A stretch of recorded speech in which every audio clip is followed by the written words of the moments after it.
Hello students, आज का हमारा टॉपिक है एनएमआर मेथड। एनएमआर मेथड मतलब न्यूक्लियर मैग्नेटिक रेजोनेंस मेथड। अब देख लेते हैं, जैसा कि हमने फ्लैश फोटोलाइसिस मेथड पढ़ लिया है तो स्टार्टिंग वैसे ही करेंगे जैसे फ्लैश फोटोलाइसिस मेथड में करेंगे। तो पहले इसकी स्टार्टिंग देख लेते हैं कि हम एग्जाम में आ जाए तो स्टार्ट कैसे करें इसे। तो स्टार्ट करने से पहले हम बता देंगे कि फास्ट रिएक्शन क्या होती है। तो स्टार्टिंग में लिखेंगे सबसे पहले the reaction which take millisecond to completed is called fast reaction and because of their fast speed its rate can't be determined practically or by classical techniques. Therefore, we use laser techniques to record the rate of fast reaction. सबसे पहले हम NMR method आए तो बता देंगे कि fast reaction क्या होती है। तो फास्ट रिएक्शन वो रिएक्शन होती है जो बहुत जल्दी कंप्लीट हो जाती है, बिल्कुल मिली सेकेंड्स में कंप्लीट हो जाती हैं, इक्विलिब्रियम अटेन कर लेती है बिल्कुल मिली सेकेंड्स में, और इनकी स्पीड बहुत ज़्यादा फास्ट होती है। तो रेट डिटरमाइन नहीं किया जा सकता प्रैक्टिकली और बाय क्लासिकल टेक्निक्स। सो हम लेजर टेक्निक्स यूज करते हैं इनका रेट डिटरमाइन करने के लिए। तो जो 3 मेजर लेजर टेक्निक्स हैं उनका नाम है फ्लो मेथड, रिलैक्सेशन मेथड और फ्लैश फोटोलाइसिस मेथड। और चौथा होगा एनएमआर मेथड, ये भी लिखना है। फिर हम शुरू करेंगे कि to study the kinetics of fast reaction from NMR method the reactant molecule should be NMR active.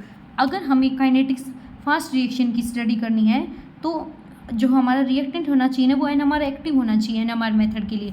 NMR active का मतलब है कि उसकी जो न्यूक्लियर स्पिन है ना आई की वैल्यू वो जीरो नहीं होनी चाहिए। न्यूक्लियर स्पिन मीन्स आई की value not equal to zero होनी चाहिए, वो इंटीग्रल मल्टीपल में होनी चाहिए। जैसे आई की वैल्यू हाफ हो सकती है, 3/2 हो सकती है, 5/2 हो सकती है and so on. In this method, the sample air reactant is placed in external magnetic field and then radio frequency pulse are passed through it. इसमें क्या होता है, जो सैंपल है ना वो पुट किया जाता है एक्सटर्नल मैग्नेटिक फील्ड में और रेडियो फ्रीक्वेंसी पास की जाती है उसके ऊपर। देखो जैसे ये वैसे ही डायग्राम बनाया हुआ है, सिंपली इसकी इंस्ट्रूमेंटेशन प्रॉपर आगे देखेंगे। जैसे ये मैग्नेट्स हैं तो ये हमारा कोई सैंपल है ट्यूब में, तो रेडियो फ्रीक्वेंसी पास की जाएंगी सैंपल से और फिर वो देखी जाएंगी एम्पलीफायर के द्वारा और फिर वो रिकॉर्ड कर ली जाएंगी रिकॉर्डर के द्वारा एक्सटर्नल मैग्नेटिक फील्ड में। ये सिंपल डायग्राम है। अब इसका प्रॉपर इंस्ट्रूमेंटेशन देख लेते हैं। प्रॉपर इंस्ट्रूमेंटेशन में क्या है, देखो रेडियो फ्रीक्वेंसी सोर्स होगा और ये हमारा सैंपल है। सैंपल कनेक्ट है रेडियो डिटेक्टर से, यहाँ पे दोनों साइड मैग्नेट्स हैं और यहाँ रिकॉर्डर है। तो रेडियो फ्रीक्वेंसी देगा सैंपल को, सैंपल से जो लाइट आएंगी फिर उसके बाद वो रेडियो फ्रीक्वेंसी डिटेक्टर डिटेक्ट कर लेगा और जो रिकॉर्डर के द्वारा देखी जाएंगी। It is based on the fact that when two compounds with different NMR spectra, chemical shift value changes rapidly from one to another and their NMR signal merge into one. इसमें कुछ नहीं है, इतना है कि 2 कंपाउंड्स होंगे, उनकी दोनों के पास अलग अलग NMR सिग्नल होगा और याद रखना उन दोनों की जो केमिकल शिफ्ट की वैल्यू है ना वो भी अलग अलग होंगी। तो NMR मेथड जब अप्लाई किया जाएगा तो इनकी केमिकल शिफ्ट की जो वैल्यू है ना वो एक कंपाउंड की दूसरे कंपाउंड की तरफ जाने लगेगी, मतलब दोनों की सेम केमिकल शिफ्ट हो जाएगी, मर्ज हो जाएगी, या फिर कह सकते हैं दोनों का जो एनएमआर सिग्नल अलग अलग था ना पहले वो एक ही हो जाएगा। At initial time the reactant gives 2 types of peaks because both have different chemical shift value.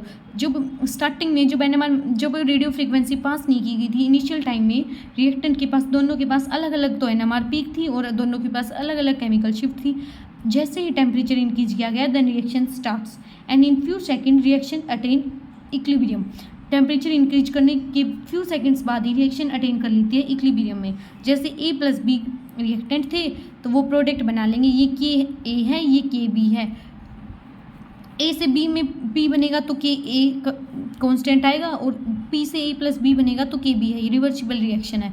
Now इसके लिए इक्विलिब्रियम कांस्टेंट होगा KA/KB। अब माना गया अगर कोई भी स्प्लिटिंग नहीं है एनएमआर लाइंस की तो जो इक्विलिब्रियम कांस्टेंट है ना वो वैल्यू हो जाएगा 1 किसी भी टेम्परेचर रेंज पे। तो it is assume that then when there is no splitting of NMR lines the equilibrium constant has the value equal to 1 at all temperatures. तो इक्विलिब्रियम की वैल्यू 1 हो जाएगी।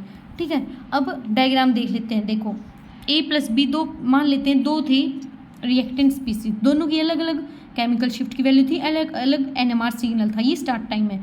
फिर दोनों लाइंस आपस में क्लोज होना शुरू करेंगी, फिर क्या होगा इन दोनों का एवरेज हो जाएगा और फिर उसके बाद एक शार्प पीक देंगे। ये पीक है प्रोडक्ट की, एक प्रोडक्ट बन गया प्रोडक्ट एट टाइम T पे।